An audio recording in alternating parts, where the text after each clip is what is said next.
গোপন সংবাদের ভিত্তিতে জানা যায়, সুন্দরবনের কুখ্যাত ডাকাত ছোট সুমন বাহিনীর এক সদস্য সুন্দরবনের ফেলুরখণ্ড বৈধমারী এলাকায় অবস্থান করছে। প্রাপ্ত তথ্যের ভিত্তিতে গত 22 মার্চ 2026 তারিখ রবিবার বিকাল 3টায় কোস্টগার্ড বেস মংলা ও স্টেশন হাটবাড়িয়া কর্তৃক বাগেরহাটের মংলা থানাধীন বৈধমারী বাজার সংলগ্ন এলাকায় একটি বিশেষ অভিযান পরিচালনা করা হয়। অভিযান চলাকালীন উক্ত এলাকা হতে সুন্দরবনের কুখ্যাত ডাকাত ছোট সুমন বাহিনীর এক সদস্য ইয়াসিন শেখকে আটক করা হয়।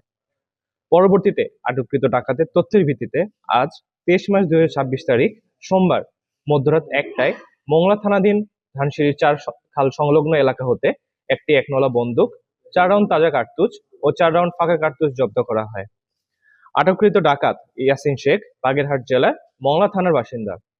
সে দীর্ঘদিন যাবৎ ছোট সুমন বাহিনীর সঙ্গে ডাকাতি এবং ডাকাত দলকে অস্ত্র, গোলাবারুদ ও রসদ সরবরাহের মাধ্যমে সহযোগিতা করে আসছিল।